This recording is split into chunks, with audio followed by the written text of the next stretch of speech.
Alright. Welcome. Yeah. Anong episode ba ngayon? Episode, ano ba? 17? 17. 17? Episode Wow! 17. Wow. Almost there. Almost on the big 20-0. You know what I'm saying? Mm-hmm. We have a special Ano? guest with us right now. Nagbabalik na special guest. Nagbabalik na Buti pa siya. napaka-special na guest. Okay. Sige, Pio. Ay, nako. Okay. Yung gusto mo pangalanan natin yung sa'yo? Ay, nako. Wag. Ay, nako. Tinatanong lang. Okay. Wag. No. Ay. Okay, Anyway, okay. I'm Matt. I'm Pio. Young Sams. Oh my God. Byron, Carlo, Aquino, Leuterio from the De La Salle University. Oh my God. And Coach GAVS. yes, Oh, GAVS. Nagbabalik. from the sports science department. Yes. You know? Yeah, tineda mo nila senior high school. The best science teacher nung time namin. Yes. Kasi wala kang choice. Kasi siya lang. Okay. Siya talaga.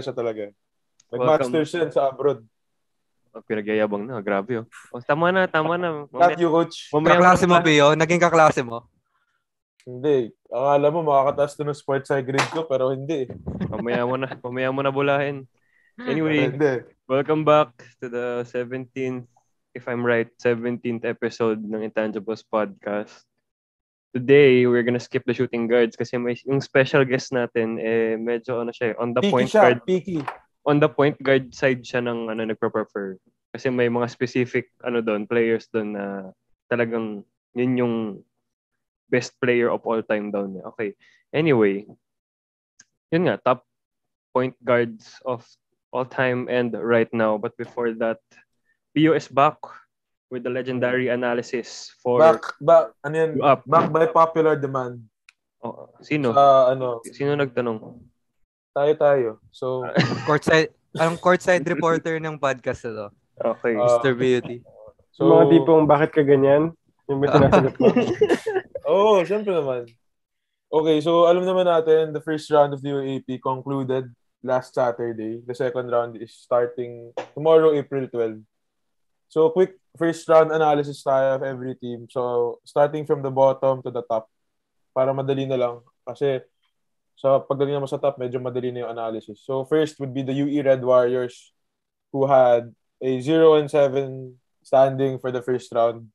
Despite good showings from Harvey Pagsanghan and Kyle Paranada and the suspension of their coach Jack Santiago for the last 2 games ata of the first round because of an alleged altercation hanep with his players against Richie Rivero from the UP Fighting Maroons.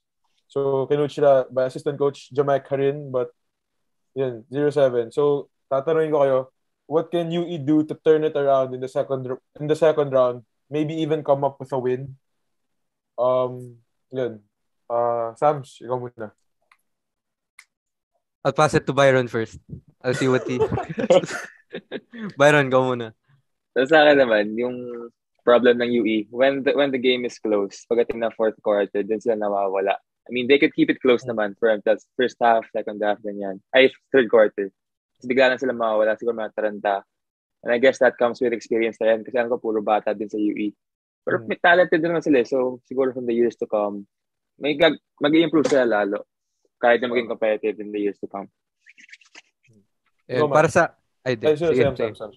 para sa add ko lang din kay Byron, so parang kita rin yung kulang sa experience kasi nagkakanya-kanya pa sila. Kitang-kita na wala pa silang tiwala sa isa't isa. Tsaka yun, parang minsan... Bold take. Minsan lost pa yung Parang may nakalimutan ko kung anong game, pero maraming nalilito sa mga set play, yung mga ganun. 'Di ba dapat yung mga so kulang pa talaga sila ng time. Tsaka gaya ng sabi ni Byron, puro rookie pa. So people make rookie mistakes. So alam niyo na. Ikaw, Matt. Personally, may feeling ko they need at least one go-to guy. Because I know team basketball is important. And it shows naman sa laro ng Ateneo. Pero even Ateneo, pag may play na hindi gumagana, UE tayo, Brad. UE. wait lang, maghintay ka kasi, 'di ba? Maghintay ka kasi, hindi naman ikaw Ginagalit mo yung host natin eh. Teka lang. Even Ateneo, pag hindi sila nakaka-set play, may pinupuntahan sila or may pinupuntahan sila or lahat sila kaya makipag-ISO basketball. Whatever. Sa UE, wala akong nakikitang ganun. Si Harvey bro, pagsanghan. Yup, I mean, if he wants to be the go-to guy, he needs to step it up even more. I'm sorry. Yeah. I'm not in the UAAP for me to say, but Kaya UE, kung kailangan nyo ng go-to guy, meron dito. Matt King. hey, Matt King. Free agent. Available for recruitment. Okay. So, Coach Gavs, ikaw naman, from a coaching perspective, ano yung nakikita mong kulang or things to improve, things to work on? Marami. Looking at it as a coach pala. Looking at it as a coach. Bigay mo kay Jamaic. Gawin mong head coach si Jamaic. Yun, no? Ayos yan. Hindi, I mean, Bold take. Obviously, because coming from my experience knowing what Jamaic can do for a program. Imagine nyo, Ateneo High School, way back when, ilang championships yun, sunod-sunod. And then, nag-NU pa yan. Tapos pati Beda yata na champion niya eh. So, he's proven time and again that he can, diba, make winning programs. And tama naman yung sinabi yung bata pa sila, inexperienced pa sila. They need a go-to guy who can bail them out when things get tough. They just really have to learn on the job, I guess, as to what adjustments to make and how to figure out kung ano yung ginagawa ng ibang team sa kanila. Kasi, yun nga, diba? Even yung Ateneo game, dikit sila hanggang third. And then, after that one run of Ateneo, naging 20 na lang bigla. So, it's a learning process that they have to just get through. Kasi not all of the teams naman are, I mean, diba? Hindi ka naman nakakagawa ng championship team agad-agad. Kahit sabihin mo, makarecruit ka na maganda. Diba? Tapos, may distraction pa nga with their coach getting suspended for 2 games. Diba? I mean, hindi na dapat iniisip yon or hindi na dapat dumadating sa point na yon na it diverts their attention from playing basketball. Nagiging sakita na lang mga galawan ni Byron, diba? Ibang usapan na yun. You heard it here first. Pero okay. Moving on. The Adamson Soaring Falcons, sporting a 1-6 record, despite the improvement of in their foreign student athlete, Landal Duanga. Jerome Lastimosa has certainly cemented himself right now as their best player. But sila yung team na masasabi mong close but not enough. They always keep it close. Lalo na yung last stretch talaga. Last possession talaga. Their last set of games. Masasabi mong it's always theirs to lose, pero hindi talaga kinakaya. Sige, Coach, let's start from you. Anong masasabi mong, what can Adamson do to make a difference the second round? Despite the efforts from everyone else. They're in a similar situation to UE in the sense that, diba, bata, ang difference lang is, one, may magaling sila import, may Jerome Lastimosa sila na pwedeng sumalungan ng, diba, he wants to take that last shot. He wants to take over, kinakapos lang. And ako naniniwala ko, maganda naman yung coaching nila, except for yung ice cream incident. But diba, they're in the same situation in the sense that they have to learn how to gut it out, how to fight through losing and getting down when it's crunch time. Once they get experience to do so, nakakatakot kasi nga, diba, they have the pieces that they can challenge NU for that final spot in the Final Four kung marunong silang mag-close out. Kung umabot sa point na alam na nila paano mag-execute, how to limit turnovers. Ayun, it's just learning process din for these two teams. Okay, Byron, ikaw. Adamson. Yun nga lang, medyo kinapos lang talaga yung sa Adamson. I thought nga lalaban sila para sa Final Four spot, pero ngayon mukhang malabo na. Pero lumalaban na talaga sila. And kaya naman sana next season mag-improve palalo. Pero Jerome Lastimosa, believe talaga ako. Galing ni Jerome Lastimosa. JJLN ba? Byron? JJLN ba? Parang JJLN yun, pare. Ay, pinapakita niya minsan na. Pero, di alam ni Coach Cubs yun. Di alam niya. Hindi, parang nahulaan niya eh. Hindi niya alam yun. Basta. next step. Ay, sa post-game next step. Aaron, ikaw. Adamson, di ba? Adamson. Sorry, yung Adamson kasi favorite team ko panoorin yung Adamson na yun eh. Kasi malalakas yung mga player nila. May idol ako dong isa. Si Jerome Lastimosa. Nakakabilib talaga. Pero yun lang din, gaya lang din nasabi ni Coach Gabs. Execution sa Endgame, yun. Tsaka, I think the best example where you can see that is yung final game yata nila when against Lasal? Everyone knows na si Jerome na yung titira. Pero yung tinira niya, I think 2 or 3 steps behind the 3-point line, tas he had 3 seconds to go. 'Di ba? Tas na double team siya and di ko maalala kung sino yung open. Pero okay, guess natin na siya yung titira. But it's 3 seconds, bro. That's a lot of time pa. Extra pass, ganun, pwede balik sa kanya. Ganun. So closing lang talaga. Pero kung first 2 like 3.5 quarters, they're like always almost competitive. So, firepower system-wise, kayang-kaya nga nila. I don't know to contend for the championship, pero Final Four, for sure, kaya. Okay, Matt. Anything else? Wait, sorry. Before, diba yung one game na nanalo sila, yun pa yung ice cream incident? Yeah. Diba? No. Talaga? Baka yun yata yung kailangan lang gawin ulit. Yun yung first. Kain lang ng ice cream. Okay, Matt. Ikaw. Ako, feeling ko they just need to learn how to work as a team. Pointing out nga, yung sa ice cream incident na yan, bakit parang mas maganda pa yung laro nila kung kailan mas konti sila. Hindi ko alam kung mas si Hanapi kasi diba he's like one of the Recruits nila. Yeah, but he was just scorer nung first game, diba? Oh. Yeah. Napansin ko lang, baka mamaya they need to share the ball more. Kasi nung nawala siya, bakit mas maganda yung laro? Baka dahil UE kalaban nila. Actually, tama ka rin. Siguro hindi ko rin naisip yun. Ito lang.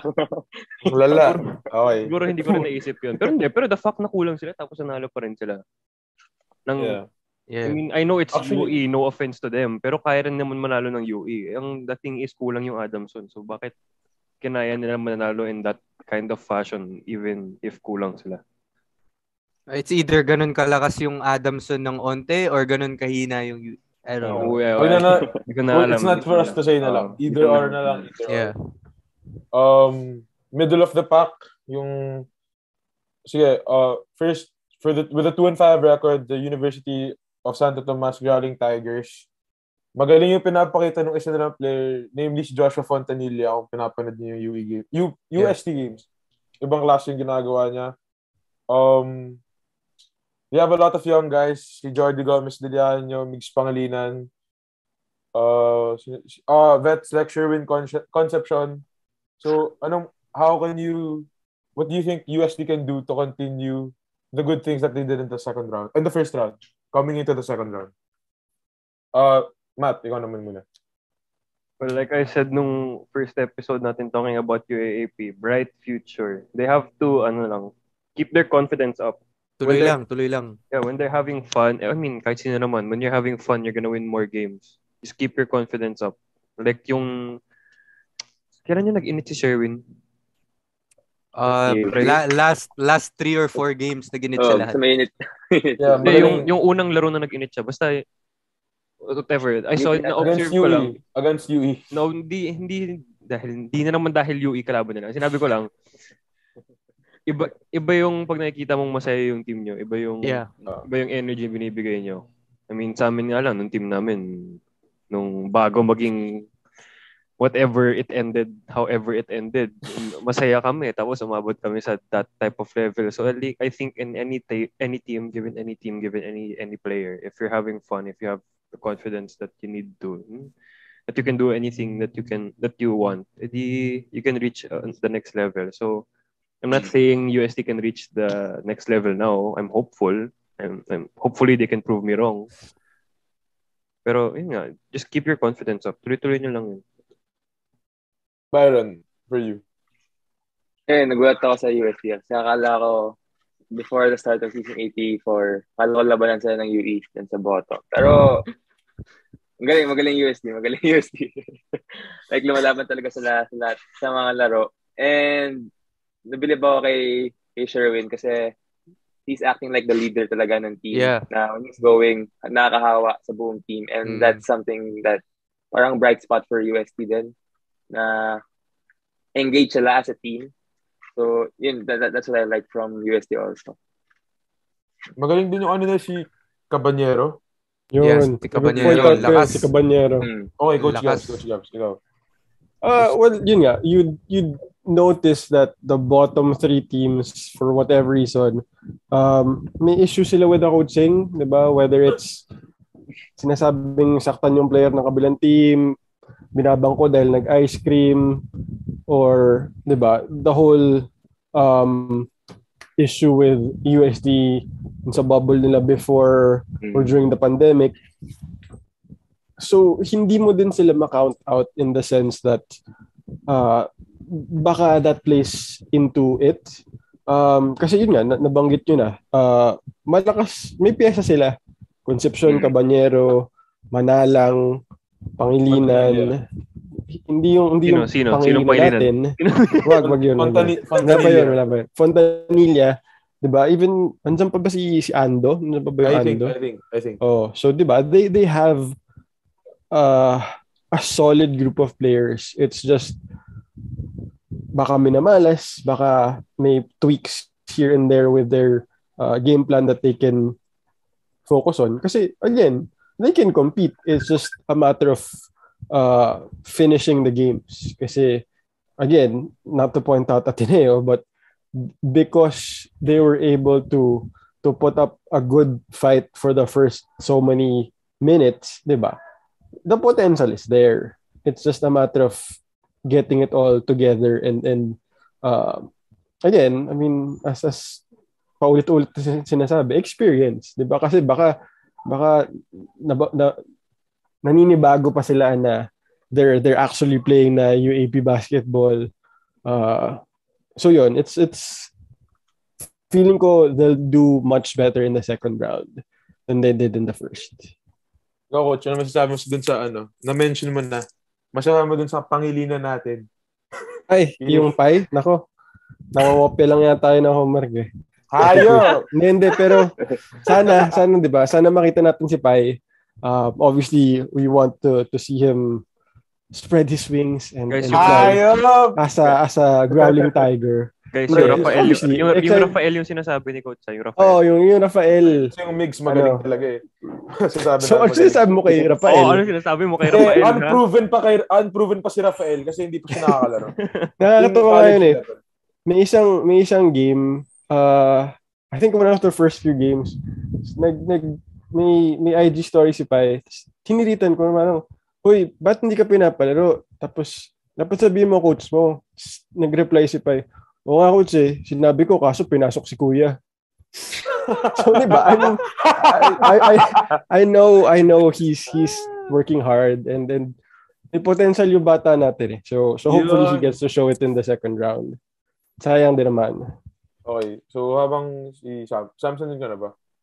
Wala pa. Samson? Wala pa. Kiko. Wala pa. Start muna tayo.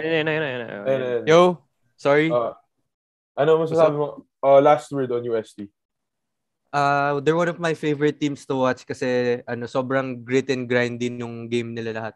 Parang pukpukan lahat ng game tapos gaya lang din ang nasabi nila lahat. Si Sherwin Concepcion, yung leader nila, alpha talaga nila yun, they gravitate around him.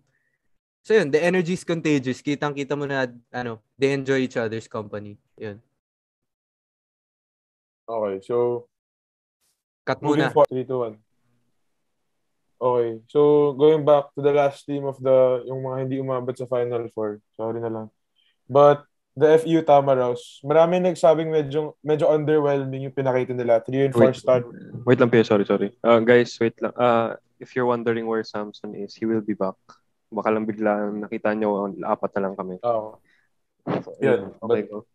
going on, maraming nagsabing medyo underwhelming yung performance nila. Lalo na kasi dun sa lineup nila sa guard with Royce Alaforque, LJ Gonzalez, si Torres, and RJ Abarientos.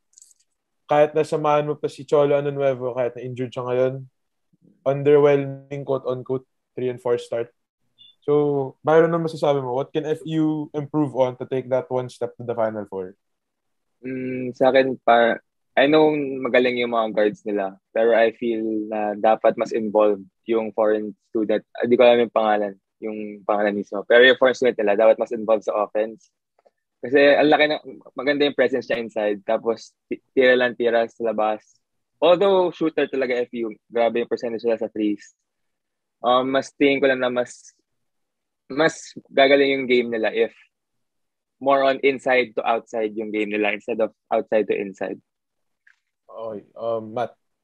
Yeah, I was about to say, kasi I watch FEU games a lot because when yung pinag-usapan natin before, sila yung pinaka-gusto kong pinapanood aside from Ateneo. Kasi napaka-exciting ng nalaro nila. Thing is, napapansin ko nga lang din, pag binigay nila sa loob, kung hindi yung foreign student athlete ng UP or si Kuwame yung kalaban niya, their foreign student athlete is dominating.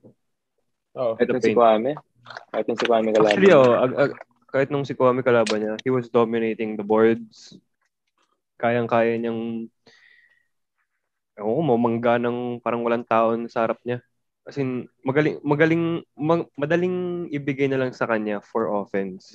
He has to be involved more, even though maraming talented naman sa kanila. Pero of course, go with the easier route. Go with the easier route. I know you guys can score from the outside and all of that, but go with the easier route for me. Kasi yung pagbigay sa kanya ng bola in the post, yun yung pinaka nakikita kong easiest na way para makascore kayo. Coach, ikaw. Yun nga, nabanggit na ni Matt at ni Byron, it becomes evident that they're living and dying with the three. Kasi yun nga talaga yung laro ni RJ, di ba? Ni Alforque, ni LJ. Lahat ng guards nila. They have to mix it up. Kasi alam na ng mga tao, alam na ng mga teams how to play them. You can't take away from the skills of RJ, but obviously if everyone else on the team isn't as involved or hindi sila nabibigyan ng opportunity, mahihirapan talaga sila. And then nga, if they change it up na either dribble drive then kick out or poste muna, baka mas makahanap pa sila ng open shots. Kasi nga, di ba, kung nabanggit nyo, injured si Anunueva, kung ma-incorporate pa sa lalo, baka mas may chance silang umangat sa standings. They have a lot of talent, They have a lot of talent. So, ang masasabi ko lang, pinanood ko kasi yung UPFU game live nung Saturday. So, dun sa sinasabi nyo, bigay nila sa foreign student athlete nila. Kung papanoorin nyo yung UPFU game, yun yung ginawa talaga nila. Binibigay nila din sa import nila. To say it nicely, kulang pa siya sa decision-making process niya. Kasi, meron isang play doon, nag-jump shot siya, talagang triple team, double team na ata siya sa loob, pinipilit pa rin niya. So, I think kailangan pa niya ng decision-making, na ma-practice yun. But other than that, I think tama rin sinabi niyo, if Cholo never returns, malaki yung potential ng FEU. Okay. Moving on to the Final Four teams, or the teams currently right now in the Final Four. First off, for me, this is the most exciting team to watch outside of Ateneo. Sabihin niyo ng bias na or hindi. the NU Bulldogs, who right now have a 4-3 record. Hindi, coach, family friend namin yung sila Napa. So, they're currently holding a 4-3 record. Walang naka-expect, no offense na lang. No one expected at the start of the season that they would be this good to be in the mix with the best of them. So, coach, let's start off with you. What does NU need to keep doing to hold on to this Final Four spot? Dun sa, yun nga, the game na tayo saw them play against Ateneo, sobrang physical nila. Ewan ko dahil nang gigigil sila dahil nandun si Dave or whatever. Their style of play suits them. Kasi malakas sila. They know what their identity is. They're a well-coached team in Jeff Napa. So yun, they have the potential to upset, other teams who are not expecting them to be as good as they are. Tapos yun, I mean, hindi mo ma-count out yung Son Ildefonso, diba? Yung Steve Nash Enriquez, John Lloyd Clemente, yung mga ganun, parang they may not have the star power. Sino pa, coach? Si Felicilda. Si Felicilda. As in, sobrang, diba? Imagine mo, may import pa sila, hindi nila ginagamit. Parang 1 minute lang pinasok nung it's not import. It's not import. It's foreign student athlete. Whatever. Foreign student. Yun. Yung dayo nila. Cut yun, pre. Cut yun. Yung dayo nila. Parang, di ba? Cut! Alam nila eh. Alam nila kung ano yung gusto nilang mangyari on the court. So, it translates. So, they have a good shot to do even better sa second round at the expense of powerhouse teams like LaSalle and UP. Sams, welcome back. Thank you. Ito lang masasabi ko. Second ko lang din yung sinabi ni Pio sa akin the other day. This team, NU, is the best, the school with the best names.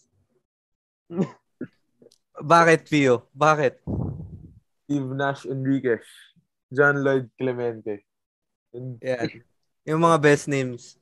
Pero, ayun na, sa laro nila parang sila. Nothing to lose. Yun yung hinahanap ko. Exactly. Nothing to lose sila. Parang alam nila na no pun intended, pero underdog sila. Underdog sila, so ganun sila maglaro. I mean, iniwan sila ng mga nila, high school stars nila eh. So yun, parang they're playing like they have something to prove, and they're definitely proving it, especially dun sa mga destinations ng mga star player nila. Okay. Sams. Matt, ikaw. For NU. I expected it. You know why? Because they're playing like Adamson is this season. Yung last hindi ko lang matatandaan nyo, pero yung last UAAP season ng NU, yung mga talo nila close games din. They are winnable games na natatalo lang sila 4, 3, 2 points. So, given, may mga nawala sa kanila, pero they know the feeling of being almost there, na konting tulak na lang maaabot na nila yun. I said I expected this. I expected na manalo sila. Hindi ko in-expect na manalo sila ng ganito karami. Pero, yun nga, giving props to them. They deserve it. Byron. Ako dito I in-expect ako. Siyempre, coming off two straight losing seasons yata na less than 3 wins or something like that. Yeah. Tapos nawala pa si Dave. Parang hindi ko na-expect na magiging ganyan sila fighting for the Final Four spot. Pero I like the coaching change talaga. They bought into system ni Jeff Napa. And I think this is really NU's brand of basketball, yung physical. I think yun yung sasabi natin ng high school. So, pan-incorporate them somewhat sa program ng college. So, I like their game. And also, napaka-ganda ng ball movement. Wala silang mga stars na ito yung bola, mag-individual talent. Let's rely on individual talent. Really relying on one another. And it's a nice culture din sa NU. So, that's what's good for the next coming season kasi puro bata. Alam ko puro bata pa rin sila. Hindi sa nasa one. Si Sean Ildefonso at saka si Enzo Hosso na lang ata yung talagang super senior kumbaga. Yung mga dating tenista. Ikaw, coach, naturo mo sila? Naging player ko si Sean sa basketball org. Si Enzo. Ako, mukhang re-recruit din si Byron ng NU. Alam ko naging mod class ni Coach Mike John before. Ano masasabi, Coach? Magaling ba sila? Mabait? Oo. Mabait? Very, very talented, both of them. I think, kasi may kuya si Enzo before na nakasabay niya sa juniors na Ateneo. Parang second year si Enzo, fourth year si Ton. Mas magaling si Enzo. So, the potential is there. I mean, he showed up, diba? Kahit nandun si Dave the past 2 seasons, biglang gumawa si Enzo eh. So, may malakas yung pyesa nila. And then si Sean nga, diba? Kita mo naman, braso pa lang. Diba? Parang mababala na yung isang buong team eh. Okay. So, on the third spot, with a 5-2 record, actually kung pampasin yung standing, nagpapalit-palit lang yung mga record nila. So, 0-7, 1-6, 2-5, 3-4, 4-3, 5-2, 6-1, 7-0. Ang galing mo talaga, pre. Ang galing mo doon, Pio. Ang galing mo doon. Moving on. Ang galing mo talaga. Moving on, we have Byron's De La Salle University Green Archers. Maraming nagsasabi na right now, one of the best, if not the best, college players in Justin Baltasar. Considering his Gilas experience, consistent, magaling talaga siya. Tsaka yung emergence ni Michael Phillips, Nick Batum of the UAAP. Nagbabalik. Well, alam naman natin yung guards nila, no explanation needed for Mark Donna, Evan Nelly. So, Byron, the resident Green Archer, what can LaSalle do to either move up in the standings or keep it consistent? Kunin daw siya sa team. No-brainer yun. Nalakas talaga siya. 3&D ba? 3&D. Superstar. Walang D yan? 3 lang ng 3? Pause. Baka iba isipin. Pause. Anyway, Byron. Ikaw. Well, medyo disappointed ako since yung sinabi ko from the first analysis ng UAAP is nagkakanya-kanya pa sila. And until now, parang yun pa rin. Nagkakanya-kanya pa rin yung LaSalle. Pero the bright spot na I saw is emergence ng mga role players. Maraming iniiba si Coach Derek sa may mga pinapasok siya, may mga na-experiment siya, and they're performing well. So, tumadami yung mga pieces nila. And siguro pagdating ng Final Four, mas hopefully maganda na yung chemistry nila and they find their go-to guy na rin pagdating ng fourth. Kasi pangat decision making nila pagdating ng fourth quarter. Nahabol sa nag-blow sila ng mga leads. Pero confident naman ako na magagawa na lang paraan yan. Well, para sa akin kung go-to guy in the fourth, Baltasar na all the way. Pero coach, for LaSalle. Well, individually, di ba? Ang lalakas ng mga pyesa nila. Baltasar, Phillips, Nonoy. Tapos imagine mo, yung reserves pa nila, mga tipong Penny Estacio, Raven Cortez, mga batang gilas din. O, diba? I mean, they have so much potential. They have so much wiggle room to work with in terms of skill and talent. It's just a matter of putting it all together. Na yun nga, paano magta-take over si Baltasar in a game or sino yung magiging second niya to help him reach that level. Because ayun, 'di ba? Kung individual skills and talent lang, they're up there with 'di ba? Everyone else, Ateneo, UP. No question they deserve to be in the Final Four. It's just a matter of getting used to the system, executing when it matters. But nakakatakot ang LaSalle for the next few years. For sure. Wala pa si ano. Lalo na pag dumating na ako. Yeah. Mas nakakatakot yun kasi lagi may away. Sams, on Lasal. Ayun, same lang din. Pero point out ko lang is parang nasa experimenting phase pa sila ngayon. Wala pa silang set lineup. Gaya nga nang nasabi ni Byron na parang at the same time dumadami rin naman yung mga valuable pieces nila.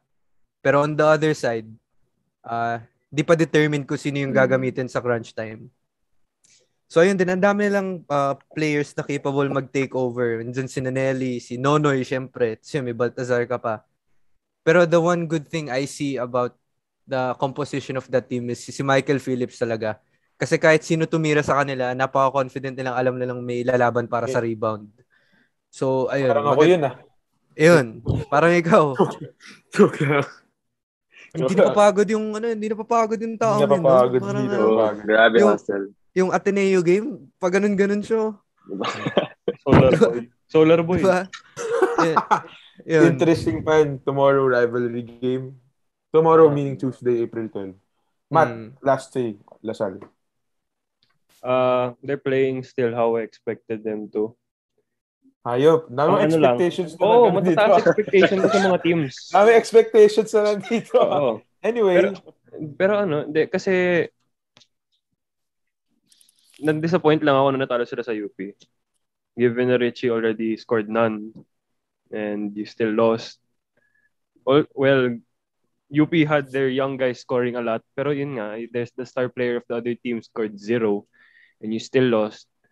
Other than that, they're playing how they're supposed to. Just need some tweaks katulad ng mga sinabi nila na hindi ko nauulitin. Okay. So, moving on to the second best team in the league. 6-1 record. Sakto, meron tayong resident Isko. Coach GAVS, Isko yan. So, UP is firmly in the second spot right now. With the the improvement of Xavier Lucero. Si Kagulangan, Joel Kagulangan ba yun? Yung sa UP. He's performing well. Tamayo and everyone else. Coach, what can you say about your team? Well, actually, point out ko lang yung nabanggit ni Matt sa last that he considers Richie still as their star player. Ako hindi na eh. To be quite honest. Si Lucero na eh. Si Lucero, yes. I agree. Diba? Yes. How can you claim to be... Coach, di ba before, nung game na yun, dun lumabas talaga yung scoring niya. Right. Listen. He been a bucket, bro. He been a bucket, bro. He's leading the league in scoring. Malamang, 27 si Loco eh. Pero nung nag-0 siya, nung nag-0 si Richie, dun nahalata yung laro talaga niya. Right. I'm not I think to some extent kasi si Richie is nabasa na siya ng liga eh. He's, diba, from his days in Lasal to that one season nga with Kobe and the Gomez de Llanos. Alam na nila kung paano basahin. And yun nga, with all his off-court antics that take away from what is actually happening on the court. It was a good move on their part to get Goldwyn, to get Coach Goldwyn. Plus all of the recruits na galing NU. Kasi nga, alam na nila yung sistema. Alam na nila yung, di ba, kung ano yung tatakbo ni Coach Gold. And undeniable na nananalo si Coach Gold sa juniors division before. So, having Tamayo, Abadiano, Fortea, yung tatlong yun pa lang, malaking bagay na. Tapos may Lucero ka pa na after that underwhelming first game, biglang pumutok siya onto the scene. It makes sense why they're second. If the other people on the team, yun nga, di ba kanina, before we started, we were talking about si Brix Ramos pa. Hindi pa nagagamit si Brix. Di ba? Hindi mo madedenay na talented yung team. And they are well coached. And they follow a good system. So, they know what their strengths are. They know how to get what they want to happen on the court. So, maganda yung potential ng team na yan. Sam, what about you? Ito lang, sabihin ko lang ulit yung pinag-usapan natin. Xavier Leuterio MVP, you heard it here first. I agree. He's right Yun. now, siya yung front runner for me. Easy 20 and 10. For real. Easy 20 and 10. Byron, ikaw. Well, sa akin, it's easy to mag-hype sa UP now. Kasi nga, yung past games nila, na winning streak, 6-game winning streak. But I think there's still a reason why they're the second sa UAAP. I don't think may laban pa rin to sa... It was to be competitive, pero para sa akin yung game nila against LaSalle, it just showed na there's UP in LaSalle, tapos Ateneo's way above. Ibang-iba yung laro ng Ateneo compared to these teams. Masyado pa nagkakalat yung UP para sa akin. Para sa akin, si kagulangan pa lang talaga yung actual point guard that facilitates, even though marami silang point guards na stars ng high school. At somewhat nagsasapawan pa. Yan sina CJ, para saan nagsasapawan pa sila. Richie trying to score as many points as he can. Parang yun yung tingin ko sa ginagawa niya. Pero kung maayos nga yung chemistry din, parang same as LaSalle. Kasi ang dami na ng pieces, sobrang talented ng UP. Pero if you're gonna go against Ateneo for the championship, they have to be more team-oriented as a basketball team. Coach, parang may gusto kang sabihin din sa ano. Hindi, naalala ko lang, di ba, Hello? si Richie has this. Cut yun lang ito gusto niya for every point that he scores. May donation. Teka, naglalag ba si Coach? Throughout the season din sa mga... Nagalag. Teka. Excuse lang yun para tumira siya ng tumira. Tangina ng Richie na yun eh. May things siya that he pledged that he would donate so much money every time he scored 250 for the ikot drivers of 500 na. UP. Tinaasan. 500 naman. Seryoso ba? Tinasam, ayabang. Kasi nga, nag-0 points sa nung isang game. Tsaka, di ba, no? May game na like 1 or 2 point. Right, 1 point right. na ata. So, di ba nakaka... Zero. May 0, may 1. So, lumabas pa nga yung pang-aasal sa kanya na anti-poor daw siya, ganyan-ganyan. Kasi hindi siya nagsuscore, wala siyang i-donate. So, di ba, it's hard to brand him as a superstar when you have Lucero, you have Cancino, you have Tamayo. Wala. I mean, hopefully, he can get his act together para, di ba, mas gumanda yung league. But ako, personally, I don't see him as their superstar na. For sure. So, Coach, sold ka na talaga kay Xavier Leuterio. Sold ka na. So far, yeah. I mean, he has, what's this? Diba? Exceeded expectation. Kasi, hindi naman sa big name draw to start the season. Like, okay, binanggit, no? He's from the States, ganyan. And then, disappointing pa nga yung first game na sa Ateneo. Parang first quarter, naka 3 fouls agad sa foul trouble, kaya hindi siya nakagawa agad. But after that, he's been consistent. He's been, diba? He's proven that he belongs and he can play with everyone else in the league. Okay. So the last team, of course, with a 7-0 record of the first round, the Ateneo Blue Eagles. The GOATs. We can go on and on about things that they're good at already. So, itatanong ko na lang kayo, what are things that they should stop doing? Or like things that they can improve on, if any. Kasi okay, off the top of my head, medyo alanganin sila sa turnovers. Nakikita mo kapag magagaling yung guards na mag-steal, like no hate to the guards of Ateneo. Kapag talagang nasistilan sila. Like against NU, ang dami nilang turnovers, kahit against FEU. So, sige Matt, our Matt Blue Eagle the King. Ano masasabi mo sa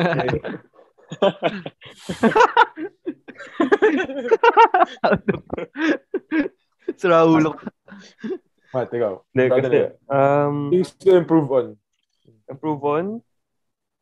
Why change something that's working? Sige. I mean, okay, there a lot of turnovers, pero hindi ko alam kung napapansin nyo rin na medyo nag-experiment sa lineup tong si Coach Tab. Hindi ko alam, ang lakas ng loob niya mag-experiment sa lineup, no? Ganun sila kalakas. Pero, why change something that's not broken? If you're having turnovers in the first half more often, napipick up naman nila yung game nila in the second half. So, akin, kung may improvement man dyan, okay, that's Coach Tabs and the coaching staff's job to see. Kasi why change something when you're winning by a big margin and you're 7-0 in the first round? Coach Gavs. Ay, also, wait lang. Sorry, also. Hindi ako nakasalita kanina sa UP kasi ayaw ata ako pagsalitain ni Pio kanina. Sorry. Well, connected lang din sa Ateneo. Makikita mo kung ano talaga yung talent ng isang team pag Ateneo na yung kaharap. Yun lang masasabi ko. Dahil LaSalle is good on paper. They're good against other teams. Pero pag ginalaban mo Ateneo, boom. UP, I mean, given first game nila yun, let's see sa next game nila. Si Leuterio nga, nung kalaban niya Ateneo, probably kaya na niyang ipakita yung kung anong pinapakita niya ngayon. Nabantayan lang siya na maayos. We don't know. Let's see kung ganun pa rin yung magiging laro niya pag sa Ateneo kalaban niya. Okay? Yun lang, Pio. Sorry, Pio. Hindi ko alam kung anong ginawa ko. Nag-cut kasi. Sorry. Byron, ikaw. For Ateneo.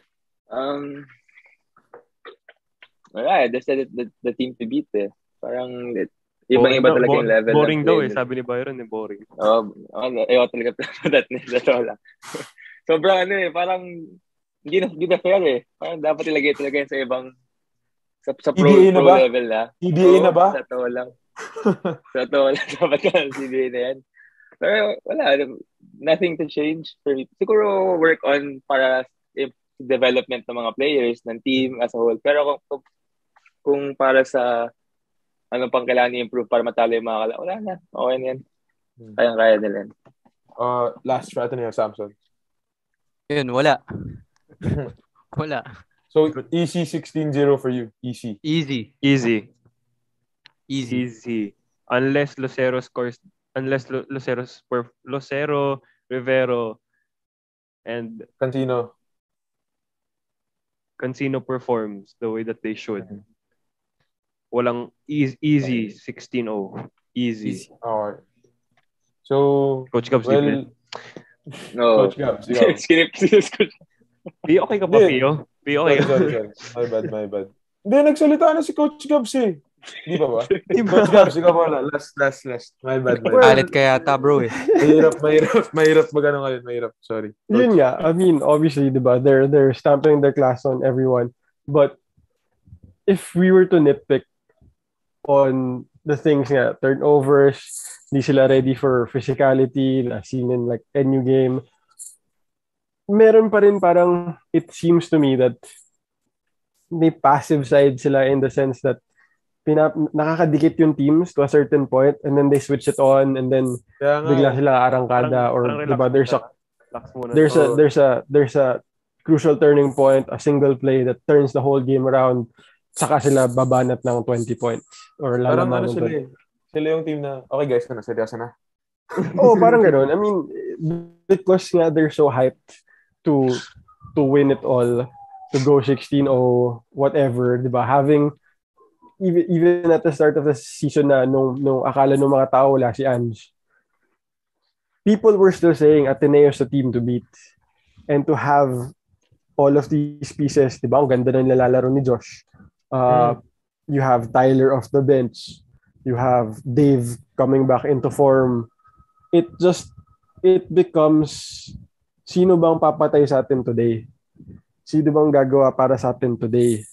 And that's what's scary. But at the same time, if they become too lax, if they become overconfident, which I don't think naman they will, because, diba, alam ng coaching staff na yun yung kalaban nila.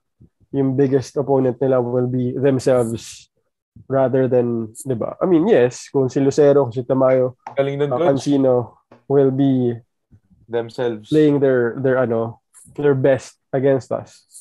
Mahirapan pa rin sila if everyone is on the same page.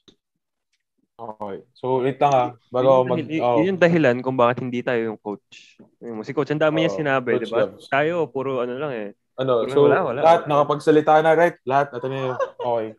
So, ang masasabi ko lang, na-touch on lang ni Coach Gavs. Pero, if hindi nyo napapanood, magaling si Tyler Teo this season.